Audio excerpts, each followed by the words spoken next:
আজকে আমাদের of course first week খুব ভালো গেছে। তোমরা জানো যে আমরা সরস্বতী পুজোর দিন রিলিজ করেছি এবং অবশ্যই 23শে জানুয়ারি ভেরি ইম্পর্টেন্ট ডে। আমাদের ভারতবর্ষের সব থেকে বড় হিরো সুভাষচন্দ্র বোসের জন্মদিন। তখন আমরা ইনফ্যাক্ট এই ছবিটার একটা স্ক্রিনিং করেছিলাম, বাট বিকজ এই ছবিটা আমরা ডেডিকেট করি বাচ্চাদেরকে, সো আমাদের এখানে প্রায় 250-300 বাচ্চা দেখেছেন অ্যান্ড দে রিয়েলি এনজয়। এবং ছবিটা তোমরা জানো যে বুক মাই শোতে আগের দিন থেকে কিভাবে সবাই ছবির টিকিট কেটেছেন এবং মানুষজন দেখছেন। আমাদের এক উইক হতে চললো। এবার আমাদের মনে হয়েছে যে এবারে আমাদের যে পরিবার, যেটাকে আমি বারবার বলি বাংলাদেশের পরিবার, তাদের বড় থেকে ছোটদের দেখা। অনেকেই বড়রা আসতে পারেননি, যারা পরে দেখবেন বলেছেন আমায়। মানে এক্সাম্পল বলছি, মাধবী আন্টি শুটিং আটকে গেছেন, সন্ধ্যা আন্টি আটকে গেছেন, রঞ্জিতদার একটা বিয়ে বাড়ি আছে, বাট তারা এসে দেখবেন। এবং আমাদের অনেক সিনিয়র অ্যাক্টররা আজকে এসেছেন, যেটা আমাদের পরিবার এবং আমাদের ইন্ডাস্ট্রির অনেক অনেক মানুষজন আজকে এসেছেন। এবং অনেকের যদি আজকে অনেকগুলো কমিটমেন্ট থাকলেও তারা এসে আমাদের সঙ্গে মানে কাকাবাবু, সন্তু, যোজদের সঙ্গে দেখা করে গেছে। কারণ কাকাবাবু, আমি যেটা বারবার বলি যে সিনেমা একটা ইমোশন, সিনেমা একটা সততা, সেই জায়গা থেকে সবাই আসছেন আর আই এম সো হ্যাপি।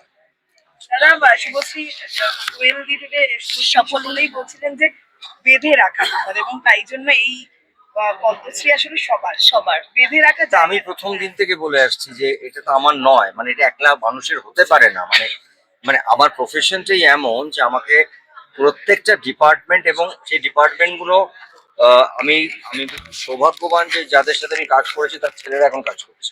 মানে একজন ইলেকট্রিশিয়ান বলতে পারি, একজন আমাদের প্রোডাকশন অ্যাসিস্ট্যান্ট বলতে পারি। আমার অনেক ডিপার্টমেন্ট আছে যাদের বাবার সাথে কাজ করেছি। আবার আমি এমন ডিপার্টমেন্টে এমন এমন লোকের সঙ্গে কাজ করেছি যারা আমাকে কোলে নিয়ে করেছে ছোট জিজ্ঞাসার সময়। তো পরবর্তীকালে আমি যখন হিরো হয়েছি তখনও তারা কাজ করে গেছে। সো আমার কাছে না এটা এইটা এই এই পুরো জিনিসটা একটা পাওয়া, এবং এই এই বেঁধে রাখাটা এটা এটা কিছু নয়। এটা বাধা না থাকলে তো আমরা হারিয়ে যাব, আমরা প্রত্যেকে হারিয়ে যাব। কারণ এটা একজন নয়, এটা পুরো সিনেমা, মানে আমাদের এই পরিবার। আর পরিবার যত বাড়বে, পরিবারের যত নাম হবে, তখন পরিবারের সব সদস্যদেরই নাম হবে। এই বেঁধে রাখার কাজটাই বোধহয় বোম বাঁধা পারে, তাই সব রাগ অভিমান ভুলে যায়। হ্যাঁ হ্যাঁ, এখন এখন দেখো, রাগ, অভিমান, দুঃখ, কষ্ট এগুলো সবার থাকে। একটা জায়গা থাকতে গেলে প্রত্যেকেরই একটা নিজস্ব ভুল বোঝাবুঝি হয়।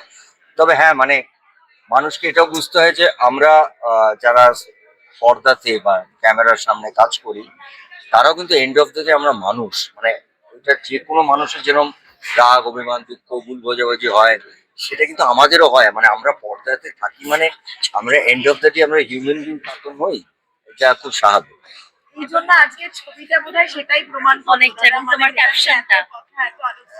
দেখো, আমি ছবিটা নিয়ে কোনো আলোচনা করতে চাই না। দেখো, আমার বাড়িতে যেই আসবে, আমার ছোটরা আসুক, বড়রা আসুক, বা আমিও অনেকের কাছে যাই। মানে অনেক সময় যাই যেখানে রঞ্জিত দা, আমি, দীপক দা, মানে চিরঞ্জিত, আমরা বসে আড্ডা মারি। So আমি বলছি, আমার বাড়িতে সবাই আসেন, এটার জন্য কোনো বিশেষ কারণ লাগে বলে আমার মনে হয় না।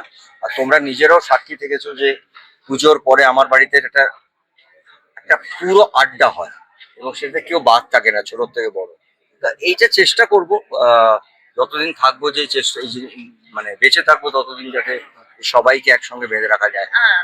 মানে তোমার আজকে ক্যাপশনটা যে কিছু কিছু খারাপ লাগা বড়দেরও সামনে নিতে হয়, স্বাভাবিক, এটাই খুব স্বাভাবিক। বাড়ির যে কোনো বড় মানুষরা যদি কোনো কিছু খারাপও লাগে, সেটাকে সামলাতে হয়। সেটাকে আমি কি বলবো, সেটাকে আদর করে, যত্ন করে, সেটাকে গুছিয়ে। আর একটা প্রশ্ন, দেবদার প্রতি তোমার যে একটা এটা সবাই জানে, দেবকে আমি খুব ভালোবাসি, স্নেহ করি, সবাই জানে।